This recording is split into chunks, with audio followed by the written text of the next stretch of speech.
Connected with living. साथ में हम 3 बुक्स करेंगे।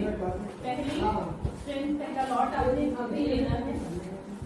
बायो की डिटेल स्टडी के लिए आप लवमीर सिंह प्रेफर करेंगे। केमिस्ट्री की डिटेल स्टडी के लिए आप प्रदीप पब्लिकेशंस को प्रेफर करेंगे। फिजिक्स की डिटेल स्टडी के लिए भी आप प्रदीप पब्लिकेशंस को ही प्रेफर करेंगे। ये बुक थ्योरेटिकल बुक्स हैं, इसमें आपको डिटेल गिवन होगा। आपको नोट्स प्रोवाइडेड होंगे, नोट्स में भी डिटेल होंगी, लेकिन इनमें थोड़ा और डिटेल होगा। हालांकि नोट्स बट स्टिल आप प्रेफर करना चाहें तो इन बुक्स को प्रेफर कर सकते हैं। ठीक है। इसके बाद सितंबर में एग्जाम आइडिया अभी परचेज कैंसिल करनी है, क्योंकि अभी ओल्डेस्ट एडिशन में होगा। लेटेस्ट एडिशन आपको सितंबर के लिए मिलेगा। जब परचेज करना होगा मैं बता दूंगी। ये क्वेश्चन बैंक है, थ्योरी के लिए आपने ये 3 बुक्स रेफर करनी है और क्वेश्चन बैंक के लिए हम एग्जाम आइडिया रेफर करेंगे। फिर इंपॉर्टेंट क्वेश्चन लास्ट 10 इयर्स में से बनते हैं। लास्ट 10 ईयर के पेपर को 10 ईयर सैम्पल पेपर बोलते हैं, जो हम दिसंबर या जनवरी में करेंगे। ठीक है। अभी फिलहाल के लिए अगर आपने रेफर करनी है तो ये वाली बुक्स रेफर करनी है plus notes. Apart from this multiple choice के असाइनमेंट्स नहीं प्रोवाइड होंगे। ठीक है। Bio chapter number 6 life process. Life birth is connected with living organism. जब भी हम कहते हैं लाइफ, उसका मतलब होता है लिविंग ऑर्गेनिज्म। लिविंग ऑर्गेनिज्म से रिलेटेड प्रोसेसेस को हम कहते हैं लाइफ प्रोसेसेस। अगर सपोज कोई बेहोश हो जाए और हमें ये चेक करना है कि भाई लिविंग है या नहीं लिविंग है, एक नॉन लिविंग को एक लिविंग से अलग करना, सेग्रीगेट करना, एक लिविंग और नॉन लिविंग को अलग बनाने वाले प्रोसेसेस को हम कहते हैं लाइफ प्रोसेस। कोई बेहोश हो जाए, आप चेक करते हो लिविंग है कि डेड, उसके लिए जनरली 2 फिंगर्स यहाँ पे, जनरल कभी किसी सीरियल में आपने देखा हो तो टच करके देखते हैं क्या हार्ट बीट अभी भी चल रही है। अगर है इसका मतलब वो लिविंग है, और अगर ये प्रोसेस नहीं हो रहा इसका मतलब वो क्या होगा, नॉन लिविंग। एक लिविंग और नॉन लिविंग से अलग करने वाले प्रोसेसेस, वो प्रोसेस जो लिविंग में होते हैं, नॉन लिविंग या डेड में नहीं होते हैं, ऐसे प्रोसेस को हम कहते हैं लाइफ प्रोसेस। अब वो कौन से ऐसे प्रोसेस हैं जो लिविंग में होंगे, डेड में नहीं होंगे या नॉन लिविंग में नहीं होंगे? सबसे पहला process respiration. Along with respiration, sometimes we use the word breathe. What is the difference between the 2 terms? Are they synonyms or just a different term for respiration? दोनों का मीनिंग सेम है कि दोनों का मीनिंग अलग है? That occur in living and do not occur in non-living called life process. कौन से ऐसे प्रोसेस हैं जो लिविंग में होते हैं और नॉन लिविंग में नहीं होते हैं? उनमें सबसे पहली टर्म आती है रेस्पिरेशन और breathing. What is the difference between respiration and breathing? क्या ये इंग्लिश और साइंस टर्म है या इनमें कोई फर्क है? या आपने कहा कि ये डिफरेंट टर्म है, सेम टर्म नहीं है? डिफरेंस क्या है? How breathing is different from respiration? Breathing means oxygen is taken inside the body, carbon dioxide is given out. सिर्फ सांस लेना, ऑक्सीजन अंदर गई बॉडी के और कार्बन डाइऑक्साइड बॉडी में से बाहर आई, उसको कहते हैं ब्रीदिंग। इसकी कोई साइंटिफिक अलग टर्म नहीं है।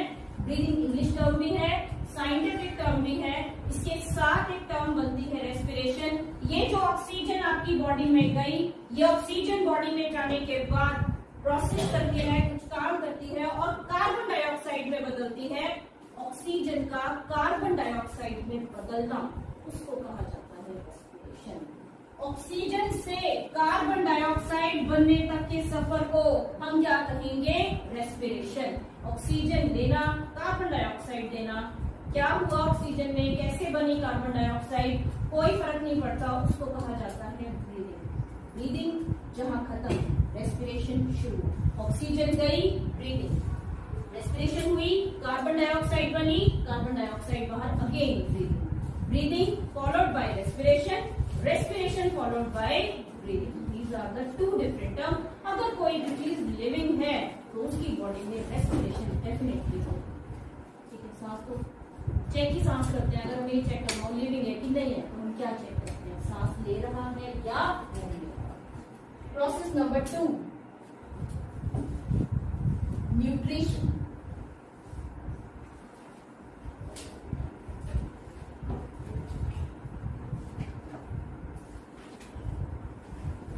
Along with nutrition, we use two more terms. One is digestion and another is photosynthesis. Word photosynthesis और digestion से फिर भी कुछ समझ आ रहा होगा। न्यूट्रिशन वर्ड से क्या समझते हैं? आपने बहुत बार पढ़ा होगा टर्म न्यूट्रिशन। एक आपको ऐसा नहीं लग रहा होगा मैंने कोई नई टर्म बोली है, लेकिन अगर मैं आपसे पूछती हूँ कि न्यूट्रिशन से आप क्या समझते हो, व्हाट इज डाइजेशन? न्यूट्रिशन हमारी बॉडी को काम करने के लिए एनर्जी की रिक्वायरमेंट है। मैं बोल रही हूँ, आप सुन रहे हो, सुन के फोकस करना। मेरे ख्याल से मेरे से भी ज्यादा एनर्जी लगी है आपकी कि बिल्कुल ध्यान याद रखना कि मैं क्या बोल रही हूँ। उसको कहा जाता है, उसके लिए भी एनर्जी की रिक्वायरमेंट है। मैं बोल रही हूँ, आप सुन रहे हो, आप लिख रहे हो, मैं लिख रही हूँ, चल रहे हैं, बैठे हैं, कुछ भी कर रहे हैं, इवन अगर हम सो भी रहे हैं तो भी हमारी एनर्जी बॉडी में से खर्च होती है। जो ये एनर्जी बॉडी में से लग रही होती है, ये एनर्जी कोई सब्सटेंस प्रोवाइड करता है। वो सब्सटेंस हम अपने पास कहाँ से ला रहे हैं? कोई भी ऑर्गेनिज्म अगर लिविंग है तो वो चल रहा है, बोल रहा है, सुन रहा है, सो रहा है, बैठा है, कुछ भी कर रहा है, उसके लिए एनर्जी की जरूरत है। एनर्जी आएगी सब्सटेंस से। वो सब्सटेंस हमारी बॉडी में कहाँ से आएगा, उसको कहा जाता है न्यूट्रिशन।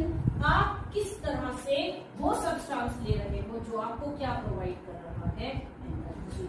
उस प्रोसेस को कहते हैं न्यूट्रिशन। पूरी अर्थ पे से, एनवायरमेंट में से, आसपास से वो चीजें लेना जो हमें एनर्जी दे, उस मोड को, उस प्रोसेस को हम कहते हैं न्यूट्रिशन। एनवायरमेंट में से किस तरीके से आप वो सब्सटेंस ले रहे हो जो आपको क्या प्रोवाइड करेगा, द प्रोसेस, द मोड, कहाँ से, कैसे आप वो ले रहे हो जो आपको एनर्जी प्रोवाइड करेगा, that is called nutrition. Plant ऐसा सब्सटेंस खुद बनाता है, ग्लूकोज खुद बनाता है, प्रोसेस का नाम न्यूट्रिशन। कहाँ से कैसे वो सब्सटेंस लोगे जो आपको एनर्जी दे, एक प्लांट खुद बनाता है, और प्रोसेस का नाम हम क्या लेते हैं, हम प्लांट से वो फूड पार्टिकल या वो सब्सटेंस लेते हैं, उसको अपने हिसाब से तोड़ते हैं। तोड़ने को क्या कहा जाता है, digestion. We directly obtain from plant, break it, then we use that substance as an energy mode, और इसीलिए उस प्रोसेस को क्या कहा जाता है, डाइजेशन। प्लांट्स खुद बना लेते हैं, हम प्लांट से लेकर तोड़कर बना लेते हैं क्या एनर्जी, वो सब्सटेंस जो क्या प्रोवाइड करेगा, एनर्जी। और कैसे ले रहे हैं उस प्रोसेस को क्या कहते हैं,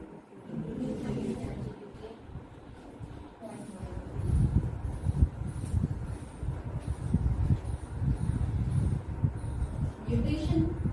How we are obtaining the substance to give energy. There are two modes, digestion, बंद करके photosynthesis को बनना। Point number 3, digestion and excretion. ये दो अलग टर्म है, ये सिनोनिम है।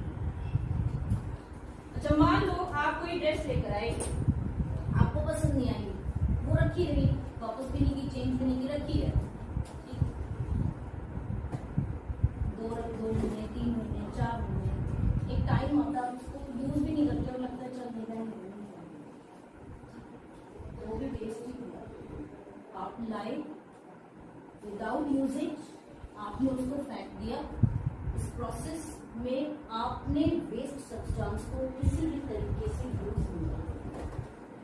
दूसरा, आप कोई ड्रेस कहीं बाहर जाने के लिए लाए, 2-4 बार आपने बाहर पहनी, फिर आपको लगा इसमें वो बात नहीं, फिर आप उसको ऐसे ही कहीं नॉर्मल मार्केटिंग में या ट्यूशन आने जाने में यूज कर रहे, 2-4 महीने बाद वो उस यूज की भी नहीं रही, फिर आप उसको नॉर्मल घर में ऐसे ही पहन लेते हो, चल ठीक है, एक नॉर्मल यूजेज में आ जाते हो। उसके बाद उसको स्क्रैप करते हुए बंदा उसको डस्टिंग का कपड़ा बना लेता है, फिर उसको जब वो बिल्कुल ही खराब हो चुका, डस्टिंग के लायक भी नहीं बचा, तो बाइक पे पेट्रोल क्यों ना लगा देते हैं? जब आपको यूं पहचान आना बंद हो जाए क्या लाइफ में और क्या बच गया, काट काट के बिल्कुल ही अलग कर चुके हैं, और पहचान आना बंद हो गया, अब आप कहते हो चल फेंक दे कोई बात नहीं। एक आपने यूज ही नहीं किया, एक आपने भरपूर इस्तेमाल किया, फेंक देने आपके लिए दोनों बेस्ट थे। One was unused, other was used in a very proper way, very indefinite. इसमें जो इजेशन कौन सा, एक्सक्रीशन कौन सा, feces, the yellow solid form when we eat something, जो प्लांट का कोई भी चीज हमारी बॉडी के इस्तेमाल का नहीं था, बॉडी इसको यूज ही नहीं कर सकती थी, when that is removed from the body it is called ejection. Body ने जो चीज यूज कर सकती थी, ब्लड ने पूरी बॉडी में पहुंचाई, उसको अच्छे से यूज किया, सेल में डेड हो गई सेल, अब वो यूसेज के लिए नहीं है, उसको तोड़ा जाता है, पानी में मिलाया जाता है, और फिर बॉडी से as a liquid waste remove किया जाता है, दैट इज कॉल्ड एक्सक्रीशन. उसमें बॉडी सोच समझ कर फेंकती है, क्या ये अभी भी काम आ सकता है? जब बिल्कुल फाइनल डिसीजन हो जाए नहीं ये काम नहीं आ सकता, तब फेंका जाता है. उसको क्या करना है?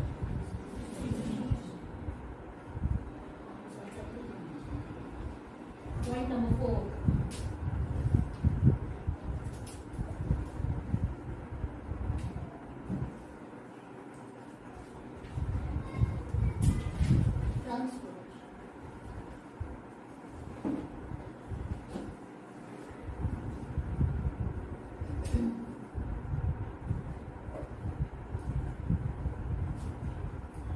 the food is formed in the stomach and intestine.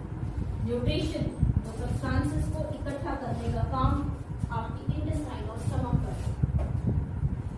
Intestine और स्टमक में वो चीज इकट्ठा करती है, लेकिन चाहिए ब्रेन को भी, पैरों को भी, हाथों को भी, पहुंचाने का काम स्टमक और इंटेस्टाइन. ऑक्सीजन लंग्स लेती है और कार्बन डाइऑक्साइड रिलीज करती है, पर ऑक्सीजन पूरी बॉडी को चाहिए, लंग्स पूरी बॉडी में जाकर ट्रांसपोर्ट नहीं कर सकते, फिर ट्रांसपोर्ट करेगा कौन? उसके लिए एक ऐसा सब्सटेंस चाहिए जो मूव कर सकता और चीजों को एक जगह से लेकर दूसरी जगह पर पहुंचा सके. ऐसे सिस्टम को हम कहते हैं ट्रांसपोर्ट. नर्व सिस्टम का काम, आपका ब्रेन बहुत तेज होता है. आप कभी भी किसी नए घर में जाते हैं तो आपको सीरियल का नहीं पता होता, आपका ब्रेन बहुत शार्प है, साइंस को क्यों रखा. आप किसी नए घर में गए, आपको नहीं पता सीढ़ियाँ कितनी है, आपको नहीं पता सीढ़ियाँ कितनी ऊंची हैं. 2, 4, 5 दिन के बाद अगर लाइट्स नहीं है तो क्या आप सीढ़ी चढ़ सकते हैं? आपके ब्रेन को आइडिया होता है सीढ़ियाँ कितनी ऊंची हैं, कितनी है आपने गिनी नहीं, लेकिन अगर एक पर्टिकुलर नंबर के बाद टर्न आ जाएगा तो आपके ब्रेन को पता होता है टर्न करना. बिना काउंट किए, बिना डिस्टेंस नापे, आपके ब्रेन को इतनी कैपेबिलिटी होती है, आप अंधेरे कमरे में से छोड़कर डायरेक्ट पहुंच को ब्रेन की कैपेबिलिटी. मैंने पूछा है एक जगह से दूसरी जगह पर ट्रांसफर कैसे होता है? Lymphatic system. Lymph transports. Lymphatic system is one of the system that also helps to transport something, लेकिन मेन ट्रांसपोर्टेशन कौन करता है? जाइलम ट्रांसपोर्ट्स और टेक्निकल्स और ट्रांसपोर्ट्स. क्या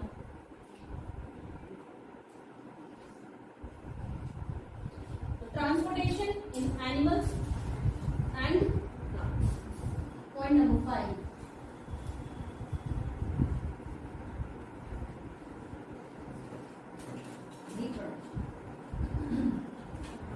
जो भी लिविंग होगा that have a capability to form a new organism of the same type.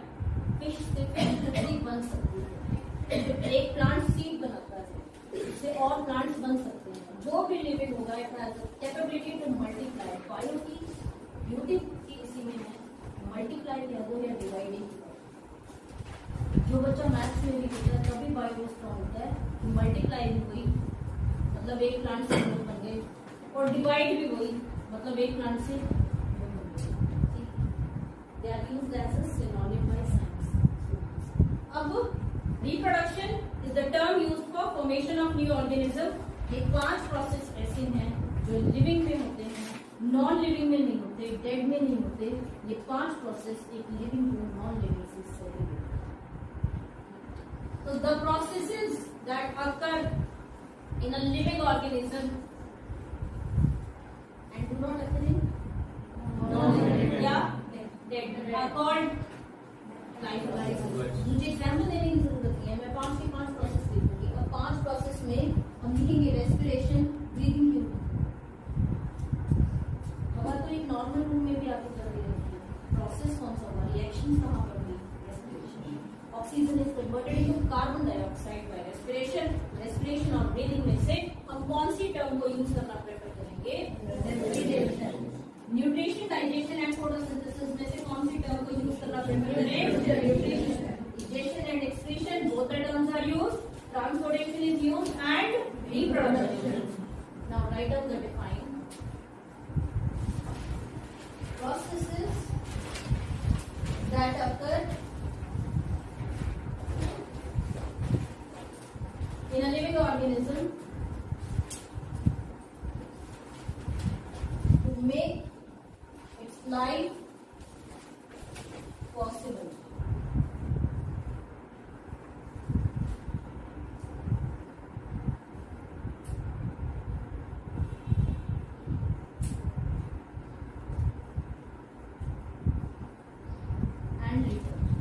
इसमें से ये 4 प्रोसेसेस हम इसी चैप्टर में पढ़ेंगे, reproduction separate chapter. Define clear.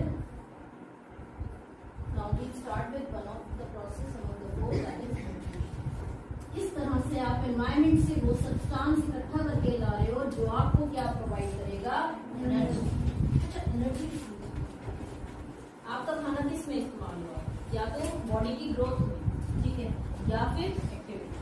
तो एनर्जी 2 जगह लगती है, not only not in activities but also in the growth of the body.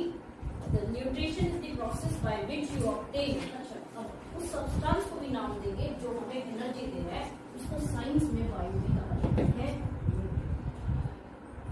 एक वर्ड न्यूट्रिशन और एक वर्ड मैंने क्या बोला,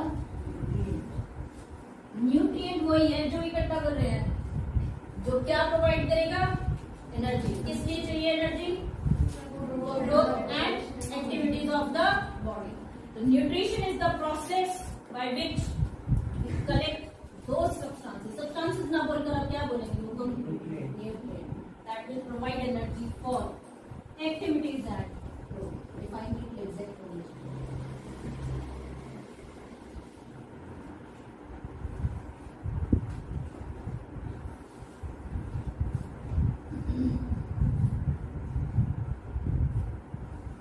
Nutrition is the process by which a living organism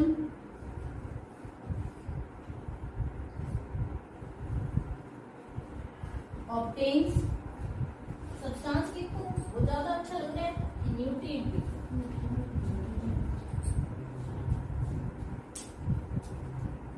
that will provide energy for Gungun for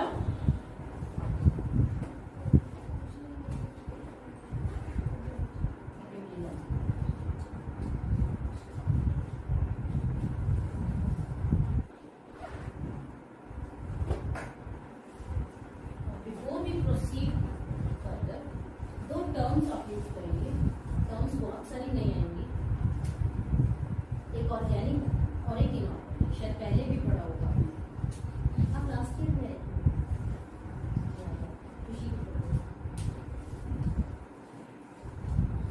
organic and inorganic substance.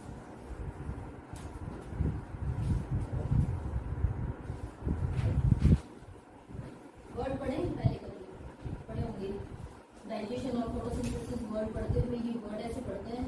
Inorganic simple, तो organic में बदलना, या ऑर्गेनिक को किस में बदलना, इनऑर्गेनिक।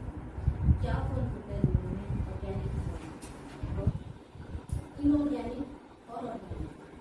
कुल मिलाकर पीरियोडिक टेबल में 118 एलिमेंट, उसमें से दो ने क्लासेस रखा है। एक कार्बन, कार्बन तो ये मान लो सब्जियों का आलू, हर सब्जी के साथ कौन बनता है, आलू। आलू हर सब्जी के साथ, ऐसे कार्बन, कार्बन के अकेले हाइड्रोजन के साथ इतने कंपाउंड्स हैं, carbon. Soap industry carbon and hydrogen, cosmetics carbon and hydrogen. Substances, दो एलिमेंट ऐसे जिन्होंने पूरी की पूरी एलिमेंट्स को मिलाकर जितना सब्सटेंस बनता, उन दोनों ने अकेले बना। कॉस्मेटिक पता चल गया, मेकअप के प्रोडक्ट बता दिया, मेकअप के प्रोडक्ट्स को बोलते हैं cosmetics. Soap industry, cosmetics, oil industry, ठीक है। इसके अलावा जितना भी प्लास्टिक है, प्लास्टिक को आजकल बन चुका है, आप जहाँ बैठे हो वो भी प्लास्टिक है, मैं जिससे लिखती हूँ वो भी प्लास्टिक है, जिस पर लिखी हूँ वो भी प्लास्टिक है, जिससे मिटाऊंगी वो भी प्लास्टिक है। एरोप्लेन की विंडो, रॉकेट की window, each and everything, non breakable property सब प्लास्टिक की बनी है। ये कह लो जहाँ से शुरुआत करते हैं वहाँ पे कार्बन हाइड्रोजन है।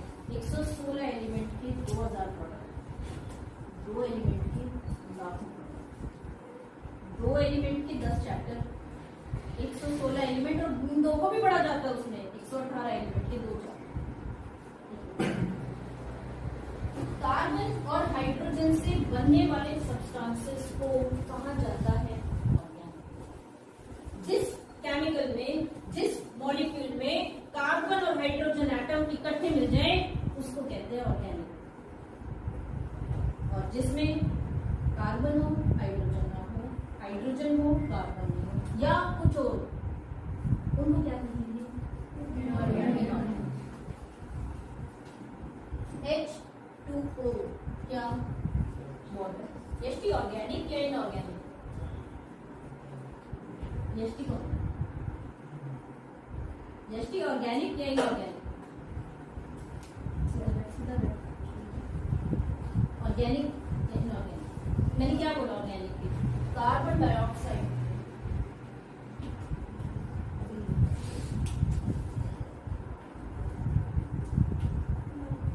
कार्बन है लेकिन हाइड्रोजन है, तो कौन सी एसीटोन, एसीटोन कहीं सुना है तो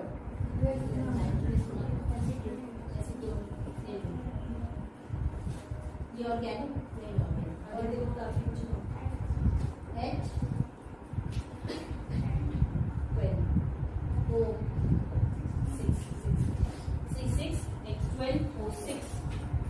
ऑर्गेनिकली इनऑर्गेनिक।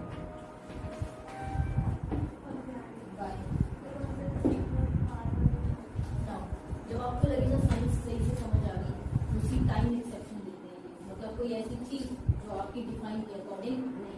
H2CO3 आपके हिसाब से क्या होना चाहिए, but it is categorised as, क्यों कहते हैं, सिर्फ ये एक ऐसा सब्सटेंस है जिसमें H भी है, C भी है, but still it is not considered as organic, it is considered as an inorganic substance.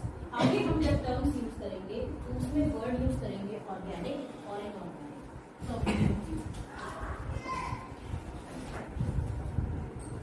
Number 1,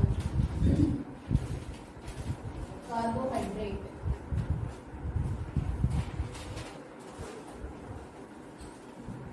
They provide energy for different activities. Number 2, fats. Number 3, proteins. Number 4, vitamins and minerals.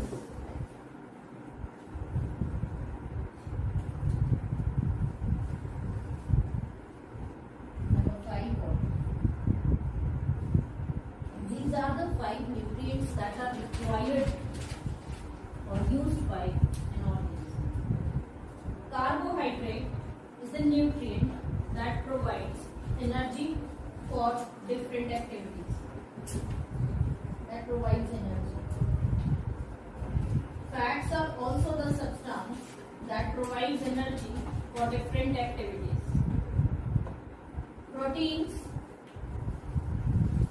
Proteins are the substances that collects for growth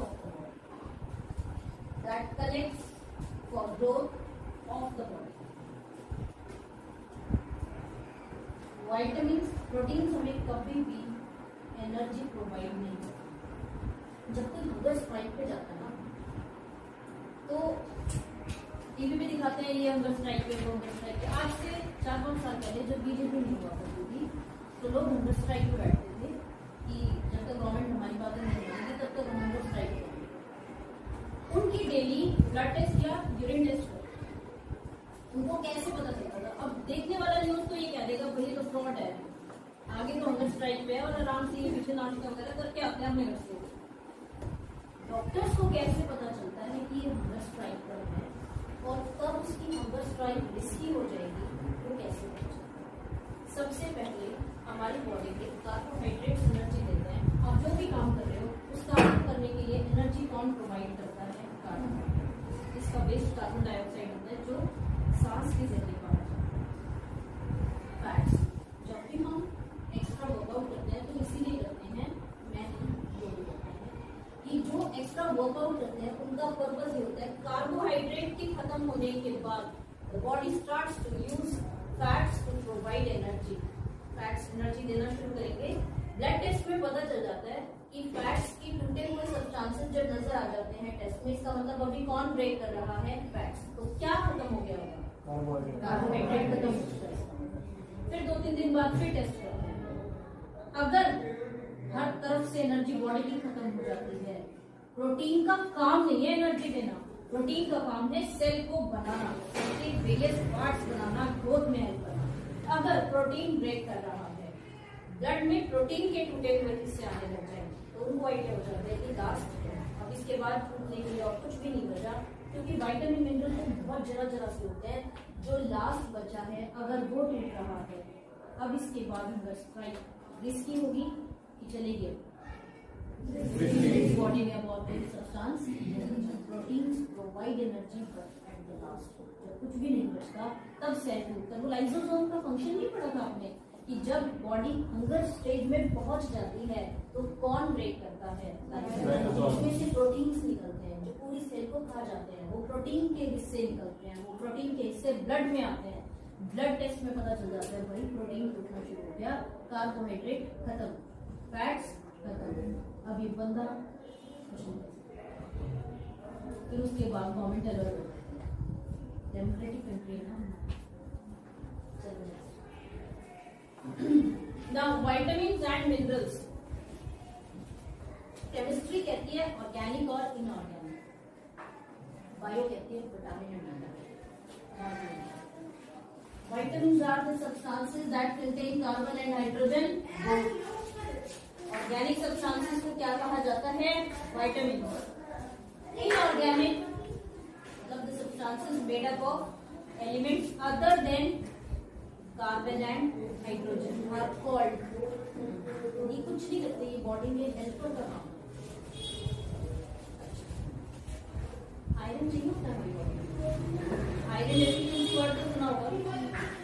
iron क्या काम? Iron किसमें categorise करेंगे? ना वो carbohydrate, ना fat, ना vitamin. एक element है, क्या कार्बन हाइड्रोजन है? Iron is a type of mineral in the body. क्या काम है? जरूरी है ये पता है? An apple a day keeps doctor away, ये वाली लाइन पता है?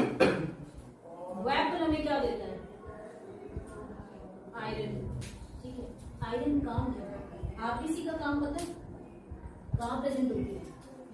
ब्लड। काम क्या करती है? Transport oxygen. आरबीसी के अंदर आयरन एटम होता है, ऑक्सीजन आयरन से जुड़ती है, पूरी बॉडी में पहुंचती है, और जहां ऑक्सीजन जिसको चाहिए आयरन से अटैच होकर उसको मिल जाता है। आयरन से जुड़कर ऑक्सीजन पूरी बॉडी में ट्रांसपोर्ट होती है, and this iron is present inside RBC.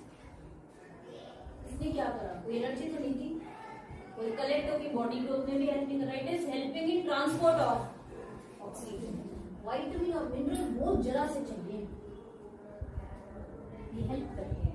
और अगर ये ना हो, मान लो आरबीसी है, ग्लूकोज भी है, सब कुछ है, आयरन क्या नहीं, कितनी सांस ले लो और बॉडी को पूरी ऑक्सीजन, तो इसका मतलब विटामिन मिनरल कुछ भी नहीं कर रहे पर बॉडी में होने भी जरूरी है, क्योंकि हेल्पर का काम ये कर रहे हैं। और हेल्पर का काम जैसे स्टेज पे अगर कोई ओरेटर स्पीच दे रहा है, अगर वो बैक स्टेज भी संभालने लग जाए तो क्या वो स्पीच प्रॉपर दे पाएगा? तो उसके पास क्या उसको अनाउंस करना है, क्या उसको प्रोवाइड करना है, क्या उसकी अरेंजमेंट होनी चाहिए, ये हेल्पर्स प्रोवाइड करते हैं। क्या बिना हेल्पर के कोई फंक्शन कंसीडर किया जा सकता है? हेल्पर होते थोड़े से फंक्शन जरूरी है। Vitamin and mineral, they do not provide energy, they do not help in growth, they help in other, they are needed to speed up body reactions, the body processes. Water, हमारी body में हर कुछ reaction है, oxygen से carbon dioxide बनना एक reaction, और reaction होती है पानी में। बॉडी में रिएक्शंस ही हैं सब कुछ, इसलिए वाटर न्यूट्रिएंट है। वाटर एनर्जी भी नहीं दे रहा, ग्रोथ भी नहीं कर रहा, स्पीड अप भी नहीं कर रहा, बट स्टिल नेसेसरी है, क्योंकि रिएक्शंस होती किसके अंदर है? Water. Water provides a medium for the reaction.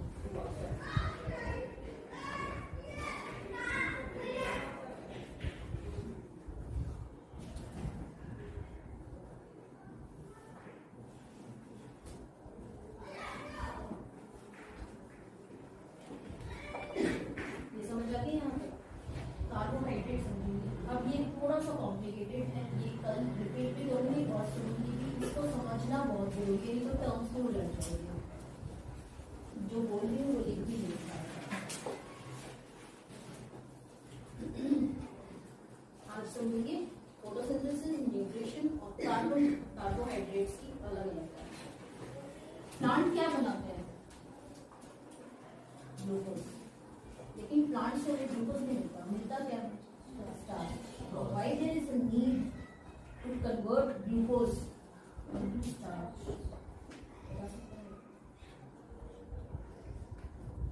Plant बनाते तो ग्लूकोज है, ग्लूकोज को रखते स्टार्च के। कार्बोहाइड्रेट की अलग अलग टाइप, एक नहीं है बहुत सारे हैं।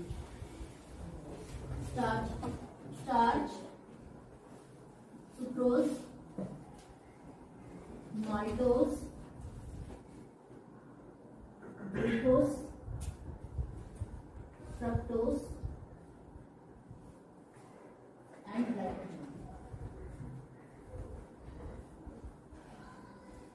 शुरुआत ग्लूकोज सब्सटेंस सबसे पहले बनता है। इसका फॉर्मूला, जो डायबिटीज होती है वो ब्लड में ग्लूकोज की इकट्ठी होने से होती है, ठीक है? फ्रक्टोज से नहीं, चीनी में होता है ग्लूकोज और गुड़ में होता है फ्रक्टोज। अगर कोई डायबिटिक पेशेंट है और हम नेचुरली उसको मीठा देना चाहें तो दीक्षिता क्या दे सकते हैं? आप देखो, ग्लूकोज और फ्रक्टोज में डायबिटिक पेशेंट को ग्लूकोज नुकसान करता है, फ्रक्टोज नहीं करता, और दोनों मीठे हैं। चीनी में ग्लूकोज और गुड़ में फ्रक्टोज। मीठी रहेगी चीज और नुकसान भी नहीं करेगी, ठीक है? Now glucose and fructose they join together. पहले बनता है ग्लूकोज, अंदर अंदर इंटरनल चेंजेस आते हैं and it changes into fructose. Glucose and fructose join together to form sucrose. ये चीज नहीं,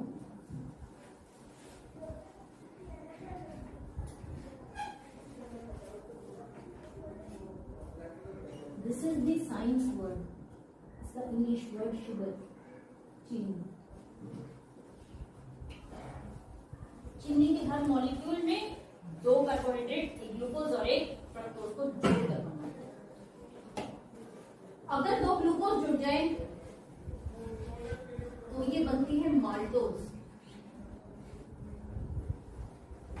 अगर दो ग्लूकोज जुड़ जाए तो क्या बनेगी? माल्टोज। बहुत सारे ग्लूकोज जुड़ जाएंगे, थाउजेंड्स ऑफ ग्लूकोज। और 150 जुड़े तो ग्लाइकोजन। घुमा फिरा के हैं सब ग्लूकोज, ठीक है। पहले क्या था? ग्लूकोज। ग्लूकोज कभी कभी किसमें बदल, एटम फेर बदल करके रहता वही। ग्लूकोज 2 जुड़े तो देखिए 100 जुड़े तो, हजारों जुड़ जाए तो ग्लूकोज चीनी में दो। ठीक है, यहाँ तक समझ आ गया। मैं भी एग्जैक्ट स्टेटमेंट नहीं लिख रही हूँ, बट एक समझाने के लिए unbalance. Carbon dioxide joins with water, are they inorganic or organic?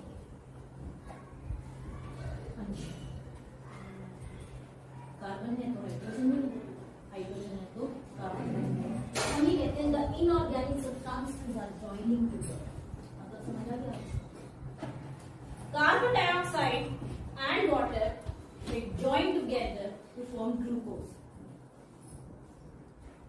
और ग्लूकोज ऐसा बच्चा है, अच्छा ये सनलाइट क्लोरोफिल तो पता होगा ना,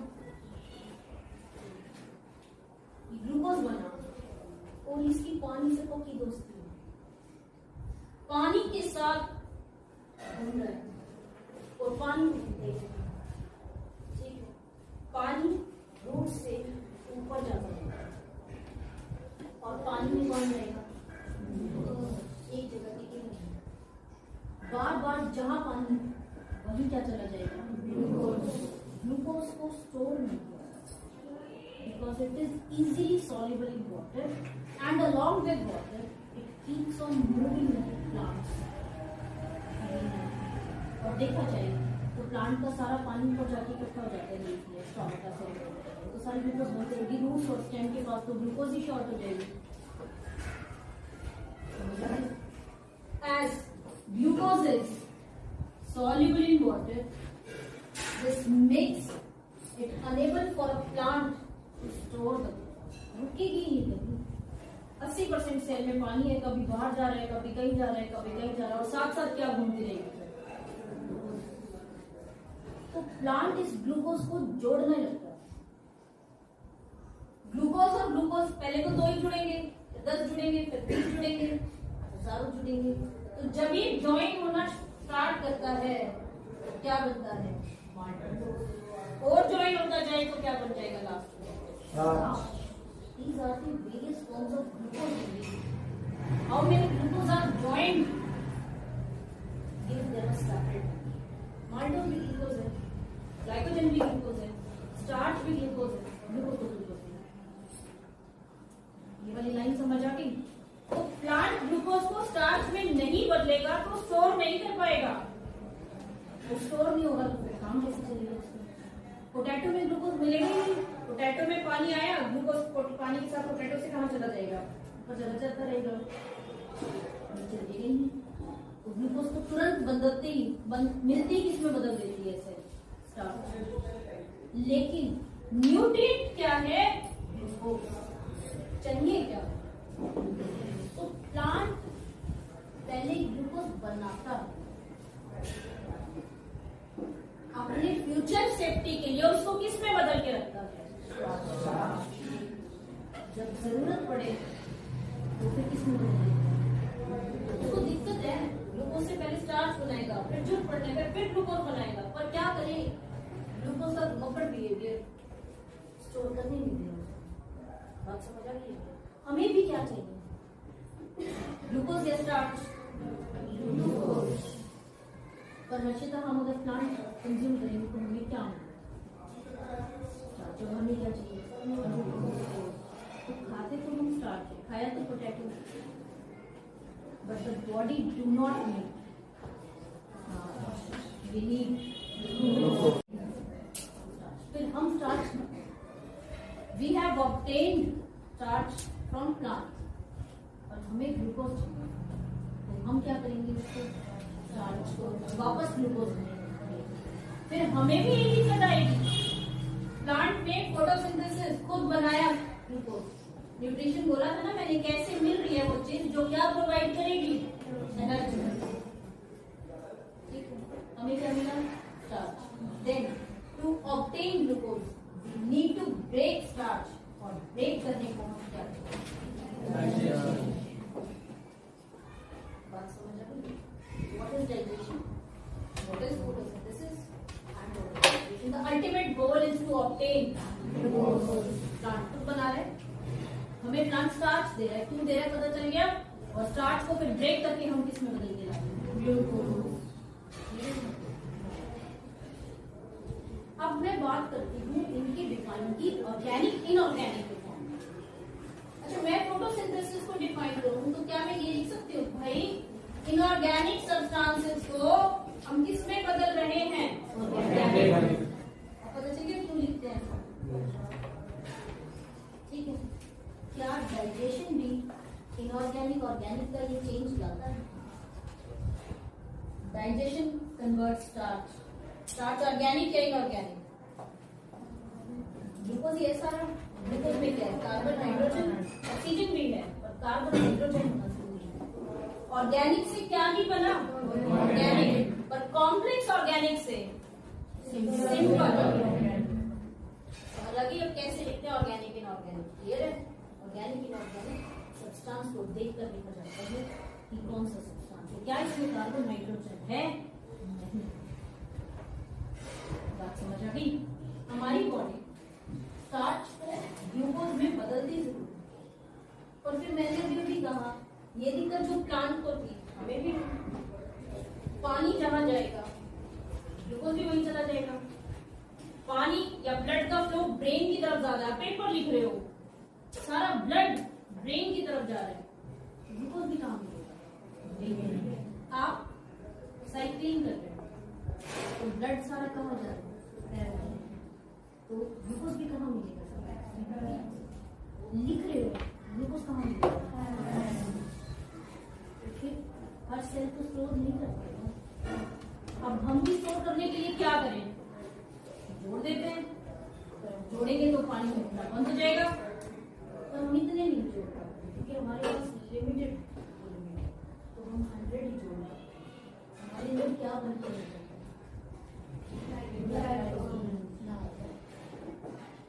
glycogen is the storage product of animals, इसके लिए starch is the storage product of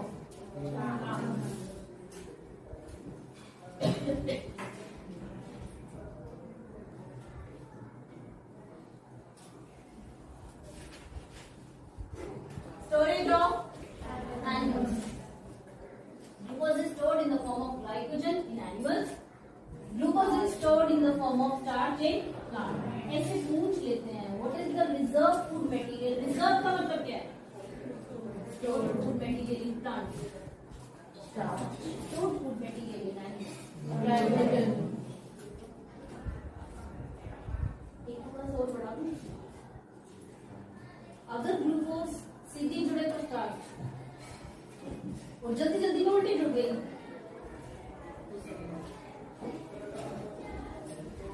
cellulose में भी हजारों ग्लूकोज हैं, और सीधी नहीं जुड़ी है, उल्टी जुड़ गई।